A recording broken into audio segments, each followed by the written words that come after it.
We're going to switch gears and we're going to get into our next topic of the night. Nick Shirley in Cuba. Nick Shirley allegedly got kidnapped. I'm going to be real with you all. This is giving me Fed vibes. And I'll tell you why I say that later. Nick Shirley went over to Cuba to go expose communism. He says that he can't let all the leftists have their fun. He's going to go and talk about communism too. Here he is talking about Cuban spies at his hotel. Long story short, we had Cuban intelligence following us all around in our one day here in Cuba, and now we have made it out. We're heading to the airport right now. If this video gets posted, it means that we made it back to the United States. This has been the most crazy 24 hours of my life.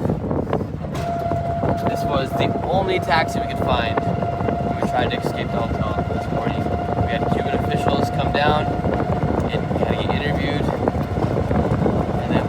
Escaped the hotel.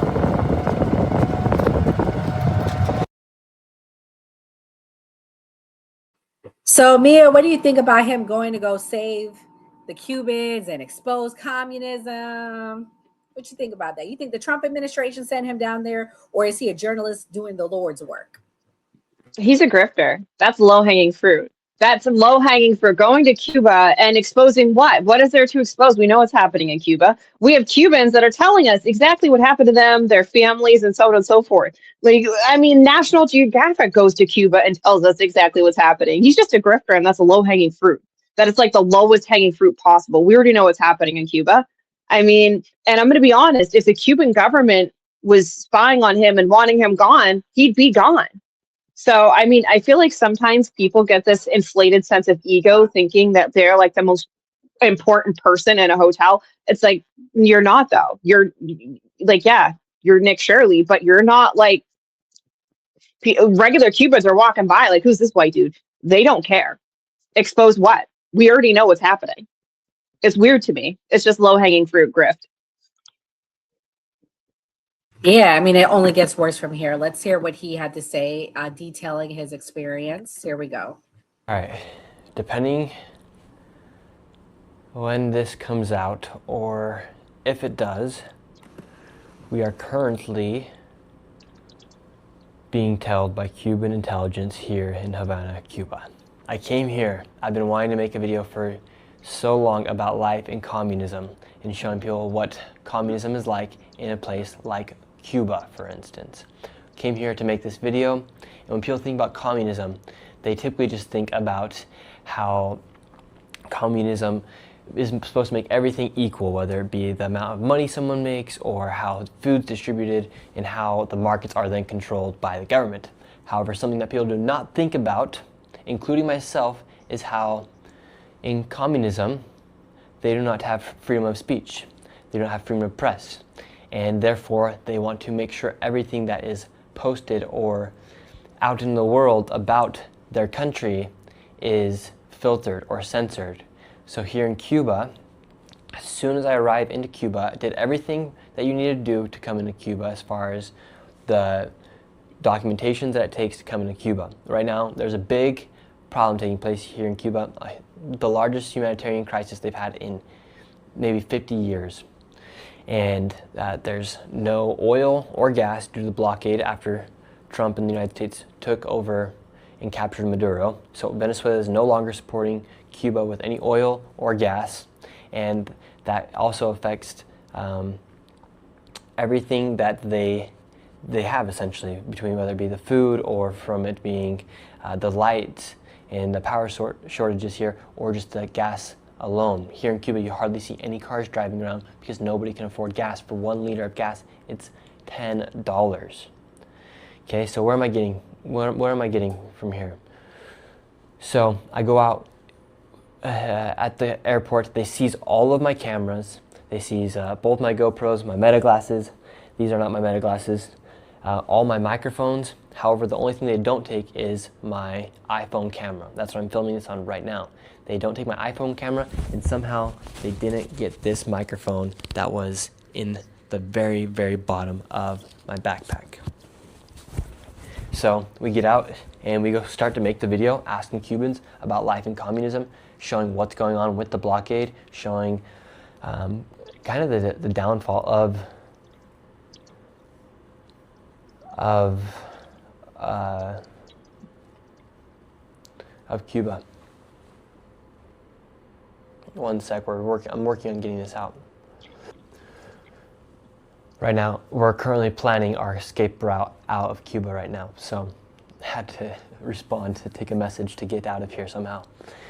So we go out into the streets and we start filming this video. We're showing people what life is like in Cuba right now, how there's hardly any cars out in the streets. The buildings are like crumbling essentially. This guy is acting like he just discovered brown people for the first time ever. Exactly. Food out for the He's people, literally acting like this is groundbreaking. Like we ain't been on this. Like we haven't known about how bad it is in Cuba for decades. When we're doing one interview near a hospital where there's a huge line outside the hospital, because here the hospitals aren't even working essentially. The lines are taking. All right, I'm gonna mute him right quick while we talk about this. Let's break this down. My little Mexican leftist herself, what do you think about this? I mean, like, the right was making fun of the lefties when they went over there, right? And I get it. For me, I don't think nobody should be going over there right now for all these reasons. What do you think about this? Is this like a double standard, or you think that this is journalism? I'm sure there is a double standard. They probably didn't like what he was doing.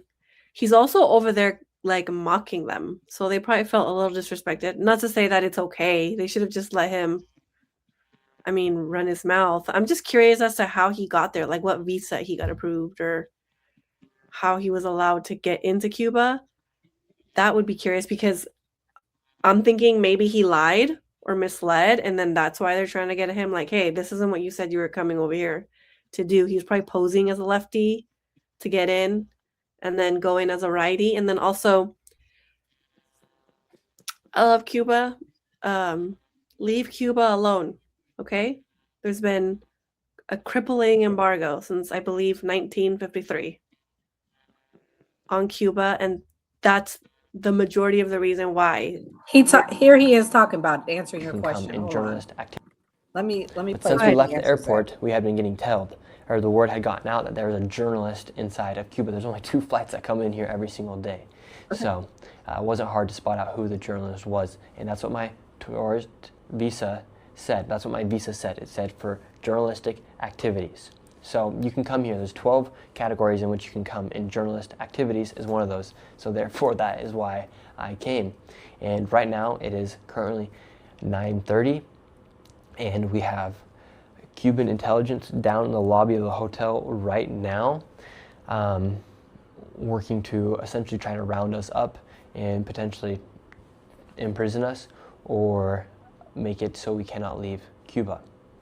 So right now we're coming with a game plan to escape Cuba. Okay, somebody from the embassy. Our original flight is to leave on Saturday. Right now it's Thursday. Oh, that's not okay. We're going. Say what you said again. I'm sorry.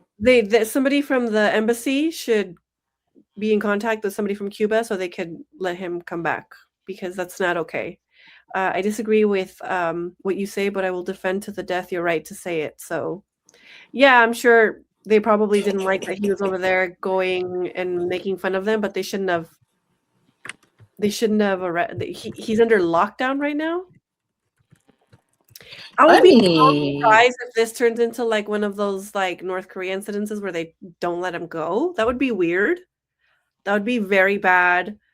To be clear, he's no longer stuck there. Let me be clear. Okay. He's back. Okay. They probably just scaring him. This is so interesting. They probably just didn't like him, but again, they shouldn't have done that. If they approved his visa and they didn't want anybody to go in there and criticizing them, they should have done some research. But also, you should want different points of views to go in. And he was posted full video. Okay, so they let him go. Okay, that's good. That's crazy. Also, I don't know if you guys know this, but when Ryan Graham went over there, he spoke to the third in command in Cuba. Sorry, this is really important.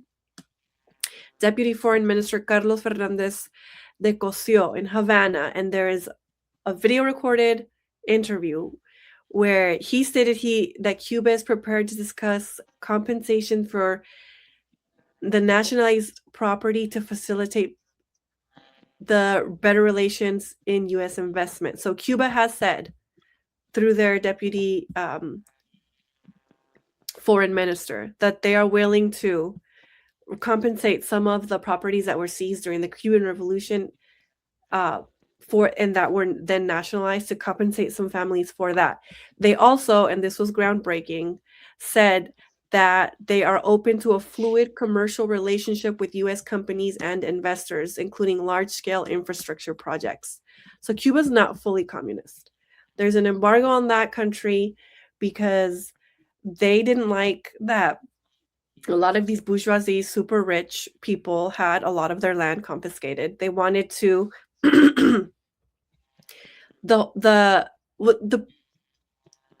there was a communist revolution, but they confiscated a lot of the rich people's assets, lands, properties, and nationalized them to level out the playing field, right? That's what communism is. They level out the economic playing field.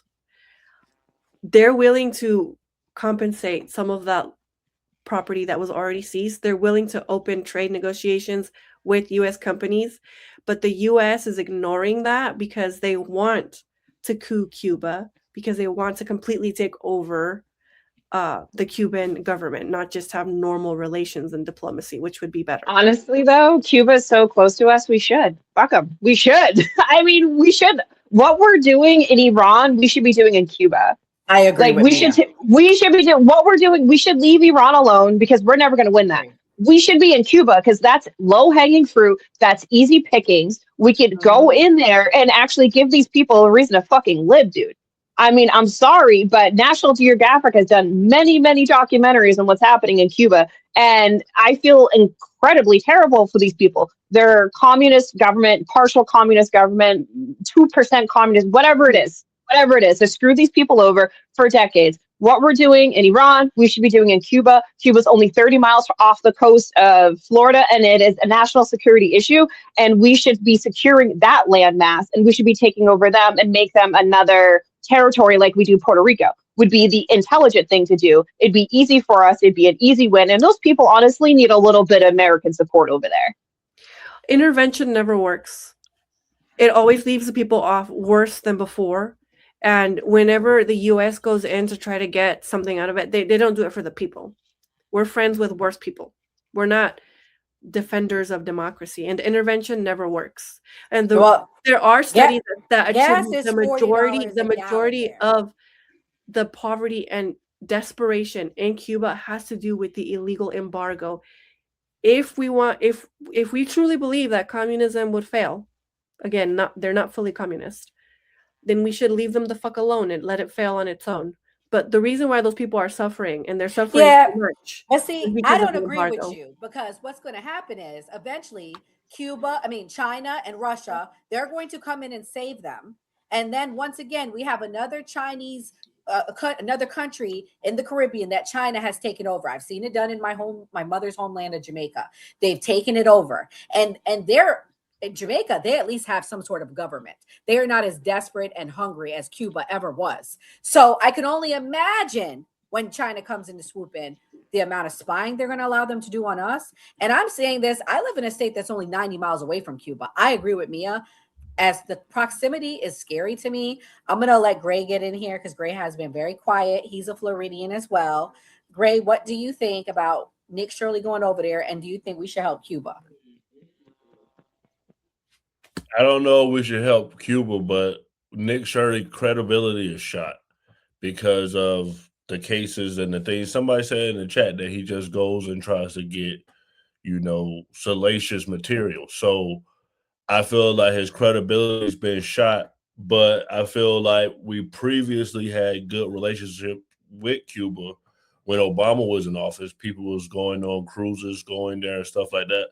So it completely broke down. So it should be handled through diplomacy if the people are so distraught and going through so much impoverished. If they can buy Greenland, they can buy Cuba. Well, let me play this clip. Nick Shirley, we've had enough of you. Bye-bye, Nick. This is how bad Cuba is right now. It is really, I mean, to Kimberly's point, it is the worst it's ever been. Let me play. Team inside Cuba, the massive May Day demonstrations there as President Trump increases pressure with new sanctions against the Cuban government. Gas now costing up to $40 a gallon there. So what are the Cuban people saying about their future? Matt Rivers in Havana for us. Tonight, as thousands of Cubans took to the streets of Havana for May Day, in Washington, President Trump expanding sanctions against the Cuban government. A 4-month U.S. oil blockade already straining a struggling economy, but the U.S. intent on regime change. That building right there is the U.S. Embassy here in Havana, and today the Cuban government is surging hundreds of thousands of people right past its front door with a clear message. The Cuban government is not backing down.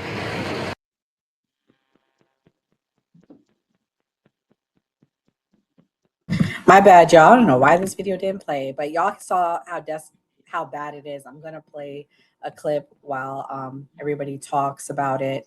So Gray, I know in Florida you probably know a lot of Cubans growing up here. What's your thoughts? Do you think that they should be a part of the United States? The country or the people? The country. Should we take it?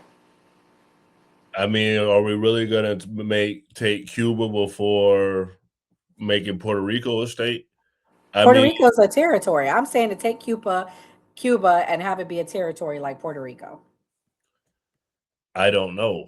I mean, like that's a whole lot of strategic and politics behind that. You can't just completely say, "Oh yeah, we should do this," without a plan or without what's going to happen. Because if you do that, now these people can get services from the government. Now these people can get food stamps. Now these people will get housing. So, like, you have to go through all these steps and think about all these things. So I don't know. Okay, so my last question for everybody before we go to the last topic of the night. Do we think Nick Shirley was sent there by the United States government? Mia, yes or no? What's your thoughts? Can you repeat that again? Do you think Nick Shirley was sent there by the United States government? No. Like, don't get me wrong, the government's clowns, but they can send somebody better. We don't need Nick Shirley to go in and investigate Cuba. We know what's going on in Cuba. We have operatives there. We've had operatives there for decades. We pay informants, and we also have surveillance and satellite. We don't need some random guy grifting for low-hanging fruit. So, Kim, what do you think? Why do you think he went there? Did he go there to be a journalist or for nefarious intentions? Yeah, I mean, no, I don't think he's a Fed. I'm not getting that vibe. I don't know enough about him. He got a lot of attention out of it, so good for him. Well, he's been getting attention. He's the one that exposed the Laring centers over there in Minnesota. Yeah, I remember him. You guys I remember you guys posted him. Yeah. I don't necessarily think he's there on behalf or as a Fed or an informant. I think he just went out there to get, like Gray said, salacious content. And it worked for him. He got a lot. I bet you he's getting news coverage over this. Exactly. All right, guys. Well, we're going to go to the last topic of the night. If you're watching, please hit that like button. Please